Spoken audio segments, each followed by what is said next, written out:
Hello, Sagittarius, Sun, Moon, Rising, and Venus signs. Kamusta kayo? Sana ba'y nasa mabuti kayong kalagayan? Welcome back po sa Star Tarot.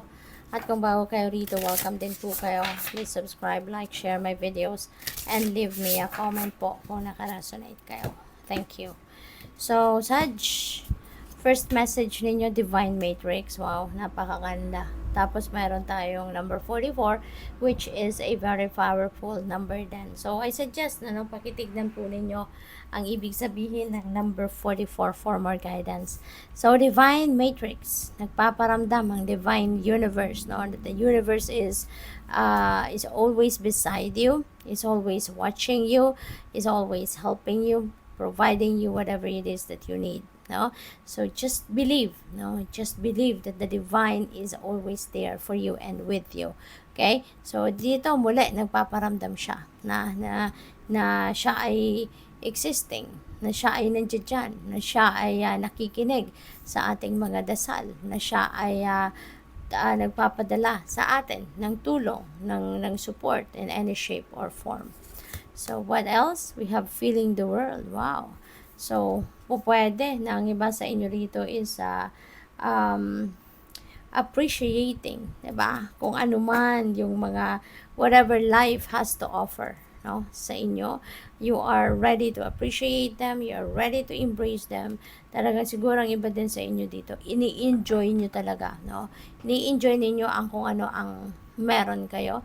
You are enjoying and embracing what life has to offer sa inyo.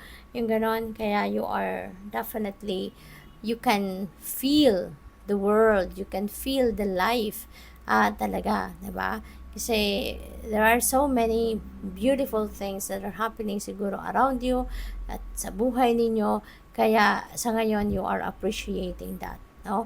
And even opportunities. Siguro, masasabi ninyo na the world is your oyster. Kasi ang dami-daming opportunities din na maaaring lumalapit sa inyo sa ngayon. Maraming opportunities ang kumakatok sa inyo sa ngayon. Kaya talagang you are feeling blessed, no? Sagittarius. We have number 6, lay a solid foundation. Pwedeng sa ngayon, ito yung inyong pagtutuunan ng pansin. You're going to lay a solid foundation in various areas of life, lalo-lalo na sa family and relationships. Kasi we have number 6.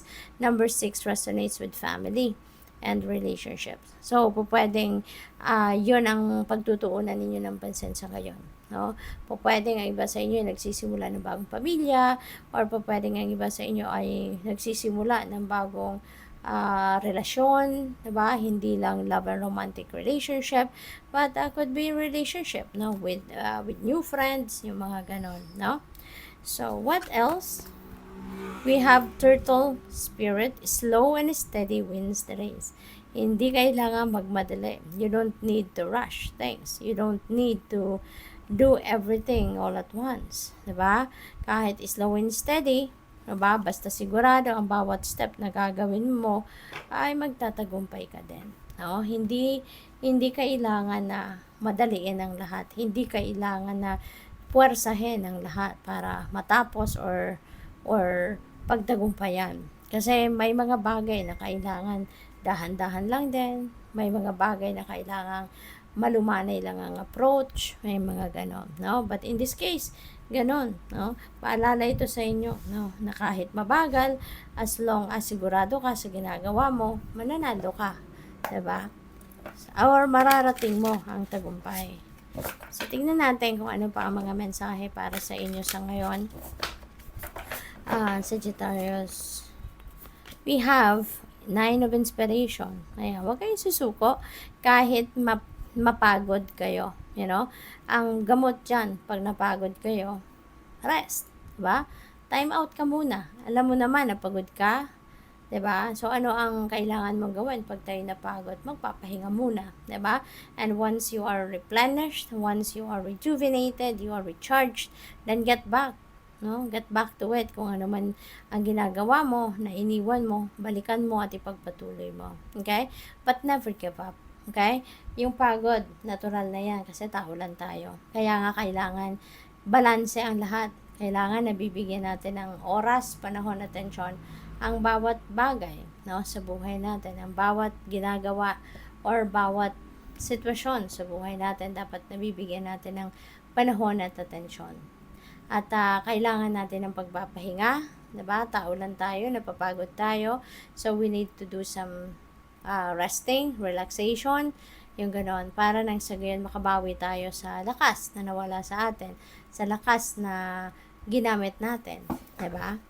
So, but never give up, okay? Wag na wag kayong susuko. Top materials, ayan. So, kaya pala kailangan din ninyo talaga na magpahinga.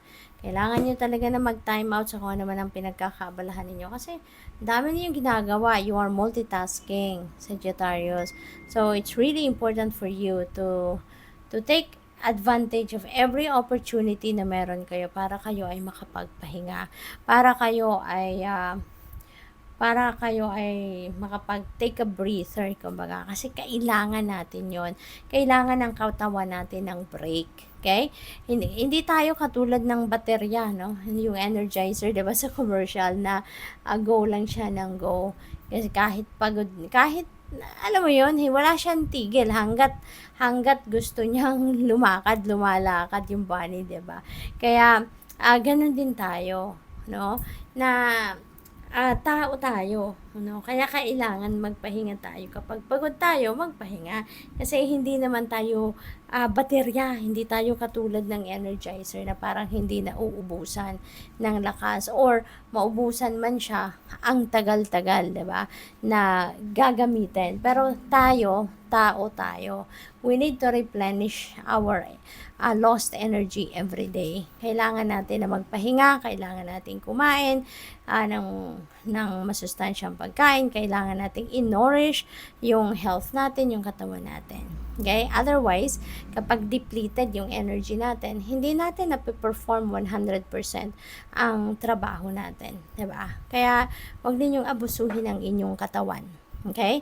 Alagaan ang inyong katawan, ang inyong well-being, i-prioritize para lagi kayong on top of your game. Diba? Kung you are in good shape, you are in good health, no? Kahit marami kayong kailangan gawin trabaho, makakayanan ninyo, mapaperform ninyo yan ng maayos. So, we have the Tower. There is a surprise, no? Surprise na pangyayari. Surprise changes na pwedeng maganap dito sa buhay ninyo. Hindi mo to inaasahan, hindi mo to inaakala na mangyayari, but it is going to happen kasi it has to happen. It is divine timing. You know, the divine universe is going to excuse me, intervene in your circumstances, no? Sa ngayon. At yung mga pagbabagong ito will bring you to a situation na you will be in alignment with your destiny. No? Kaya sa una, kasi hindi mo to ginusto, hindi mo to plinano. Magugulat ka, 'di ba? Pero at the end of the day, kapag napunta ka na sa masettle ka na kung saan ka dapat mapunta, pagpapasalamat mo na nangyari ang bagay na ito. So, what else? The world. Ang ganda. There is an ending, no? And beginning. So, magandang ending ito kasi accomplishment ito. This is time of accomplishment and achievement. This is a time of success. Kaya, napakaswerte ninyo. Kasi meron din kayong blessing, no? Na matatanggap sa ngayon. Meron kayong mga tatapusin or matatapos na projects or kung ano man, trabaho, task, and for sure, na magbubukas ito ng mga mas magaganda pang gagawin muli. Magbubukas ito ng mga iba't ibang panibagong oportunidad para sa iyo, no? Na for siguradong mas maging excited ka rito kasi galing ka lang sa tagumpay So ngayon mas confident ka na sa sarili mo. Kaya ano man ang dumating, no, na mga oportunidad, walang duda, yan ay muli pagtatagumpayan ninyo. Kaya ngayon pa lang, congrats na sa inyo. So good luck po. Thank you for watching Love and Light. Namaste.